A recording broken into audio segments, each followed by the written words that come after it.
Abdullah, bizde mındaq bir hikmet söz bolğan, belki siz mi anlagan boğaydınız? Kişinin yurtida sultan boğuca, öz yurtunda ultan bol deydigan.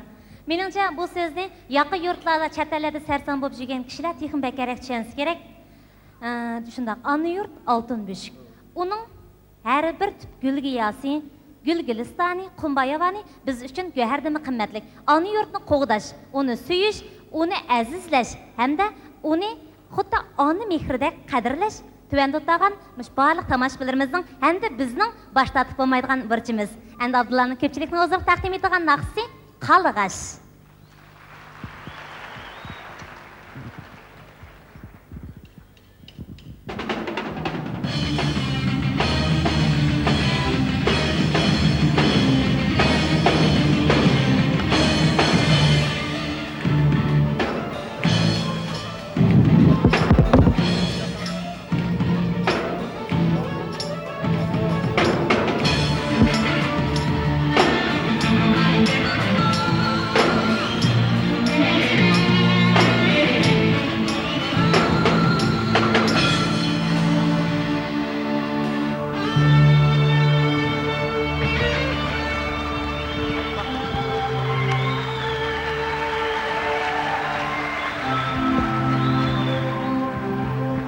Hayatlıqda bo'ladigan kelib ketish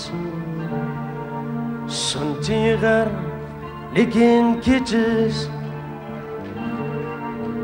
uchib ketsa kuzda qolg'ach kechdi dema yo'qsa bir qish hayotliqda bo'ladigan kelib ketish shuncha yig'ar lekin kechish uchib ketsa kuzda qolg'ach kechdi dema yo'qsa bir qish ajab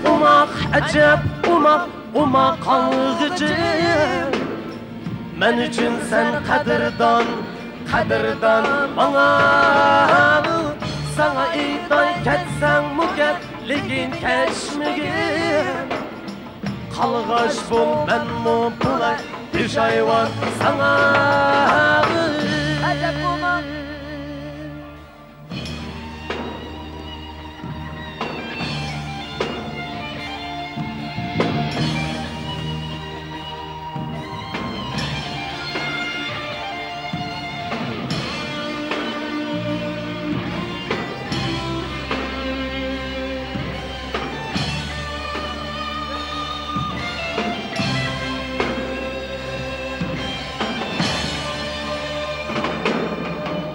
hayotliqda bo'ladigan kelib ketish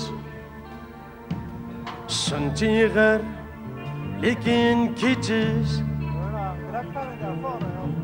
uchib ketsa kuzda qolg'ach kechdi dema yo'qsa bir qish hayotliqda bo'ladigan kelib ketish shuncha yig'ar lekin kechish uchib ketsa kuzda qolg'ach kechdi dema yo'qsa bir qish ajab umaq qolg'ichi men uchun sen qadrdon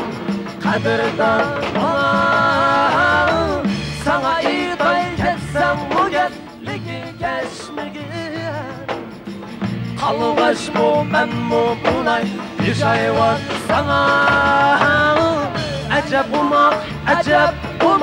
umaq qolg'ichi men uchun sen qadrdon